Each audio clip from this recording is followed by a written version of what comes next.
The movie begins with Max McGrath, a quiet teenager sitting on his rooftop, sketching the view of his new home. He gazes sadly at a massive factory across the river, a grim reminder of his father who died there years ago. His mother, Molly, joins him, promising that this time they'll finally settle down for good. But Max, with a hint of humor, reminds her it's their 9th fresh start. Beneath that smile, though, lies pain, a hole left by a father he barely knew. That night, a strange surge of electricity flickers through their house. The lights blink, the TV goes static, and Max feels a strange pulse in his hands. Energy, blue and alive, flowing beneath his skin. It terrifies him. He waves his hand near the TV, and the static shifts like it's reacting to him. The next day, Max rides his bike to his new school. He passes the old Intech facility, abandoned, mysterious, and somehow calling to him. When his mom texts, his phone suddenly glitches from his strange energy. Moments later, he crashes his bike, narrowly avoiding a truck. The driver, Sophia, checks on him, and despite the pain, Max can't help but joke. She smiles, offers to fix his bike after school.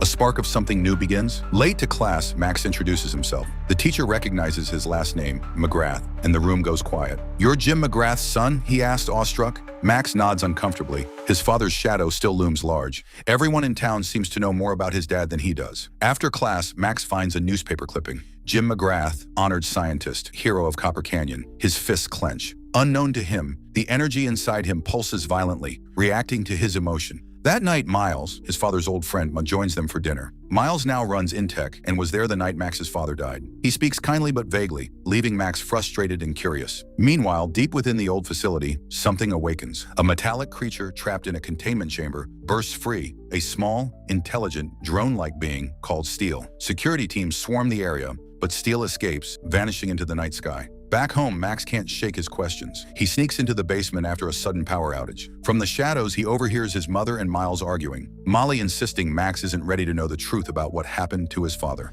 Later, alone in his room, Max's powers flare again. Blue energy crackles from his hands, frying his laptop. He panics, tries to smother it under a pillow, but it only grows. Slowly, he learns he can control it, turn it on and off at will. The next morning, he tests his abilities in the woods, releasing surges of power into old junk appliances. But his curiosity almost destroys them as energy bursts out uncontrollably. At school, emotions trigger another surge, sending a vending machine spraying sodas everywhere. Embarrassed, he runs, unsure what's happening to him. That night, he confronts his mom. "Everyone in town knows what happened but me," he says. She tries to calm him, but holds back. Outside, something or someone is watching. The next day, Sophia invites him for tea downtown. They laugh, connect, and for a moment he feels normal. But when she asks for his number, his powers spike again. Energy floods his chest, blue light searing through his veins. He rushes to the bathroom, trembling, unable to control it. In panic, he flees into the forest. Energy erupts skyward like lightning, and he screams as everything fades to black. He wakes up in his bed, confused, exhausted, and not alone. Floating above him is a small, robotic creature with glowing blue eyes. "Who are you?" Max whispers. "I'm Steel," the being replies. "A silicon-based life form bonded to you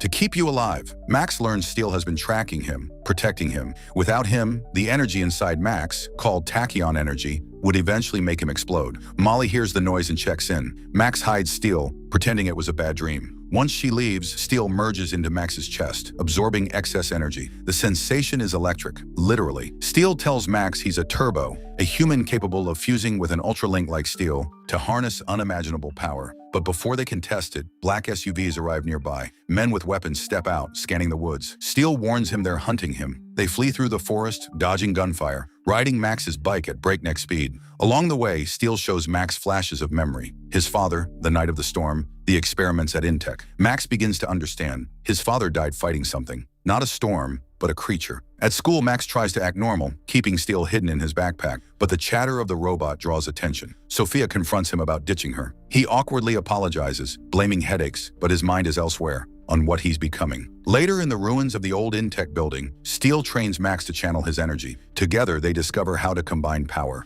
turning tachyon into turbo energy. It enhances Max's strength, speed, and reflexes beyond human limits. When they synchronize completely, armor forms around him, sleek, blue, alive. For the first time, Max feels unstoppable. Through Steel's memories, he sees flashes of his father and learns the storm that killed him was actually an ultralink attack. Determined for answers, Max goes to confront Miles. On his way, Sophia nearly hits him again. Fate's odd sense of humor. They talk, and she offers to drive him. Max opens up about his dad, about feeling lost. It's a quiet moment of connection before the chaos returns. As they approach Intech, Steele warns of danger. The black SUVs again. Max rushes inside, demanding answers. Miles explains his father was experimenting with harnessing unlimited energy, a device meant to save humanity. But as Max's own power starts reacting violently to the machine nearby, he runs, terrified. Outside, a storm brews, the same kind that took his father. Dark clouds swirl as Max hides near the railway. Lightning flashes red, not from nature, but from something alive. A red-eyed Ultralink descends from the sky, a creature of pure elemental energy. Max tries to fight but is overwhelmed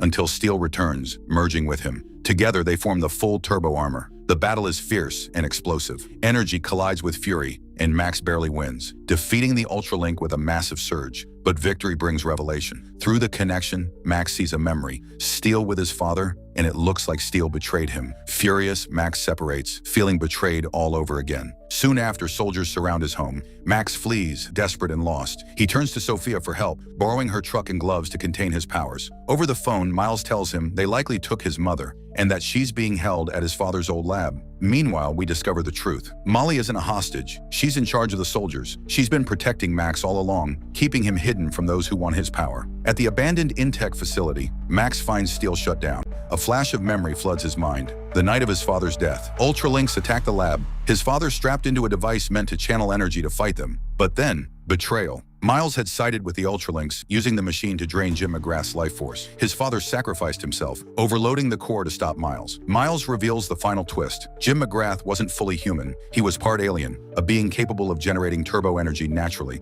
And now that same power runs in Max. Miles dons red armor powered by stolen Ultralink energy and attacks. The two clash in a blinding storm of light and metal. Max fights hard but is outmatched. Miles captures him, forcing him to power the core again. Steele reawakens and Max apologizes, realizing Steele never betrayed his father. Together, they merge once more, determined to finish what Jim McGrath started. As Turbo Max, he faces Miles in a brutal final battle. Energy bursts crack through the walls. Steele activates stealth mode, striking from the shadows, but Miles is too powerful. When Miles begins absorbing their energy, Max makes a desperate choice to overload his power completely. If you were in Max's place, facing someone who killed your father and might destroy the world, would you risk your life to stop him? Tell me in the comments below. As the battle reaches its peak, Max channels every ounce of turbo energy into Miles. The overload becomes too much. The red armor cracks, the energy implodes, and Miles is obliterated in a blinding explosion. Silence follows. The dust settles. Max and Steele lie on the ground, barely conscious. Molly rushes in, relieved her son survived. Finally, she tells him everything. How she kept them moving for years to hide from the Ultralinks, protecting him from those who knew what he was. She gives Max a pendant left by his father. When Steele touches it, a holographic map of the stars appears, a message from Jim McGrath, pointing toward the origins of their power. Max looks at his mother with newfound understanding. He thanks her, realizing she's been his real shield all along. With a smile, he gifts her one of his drawings, the moment he first met Sophia, sketched upside down. In the end, Max and Steele soar into the sky, united at last, human and alien, son and legacy, flying toward whatever destiny awaits them. And that's how a quiet schoolboy became Max Steele, a hero born from loss, power, and courage. If you enjoyed this recap, make sure to subscribe, like, and turn on notifications so you never miss another epic story breakdown here on Great Animation Recaps.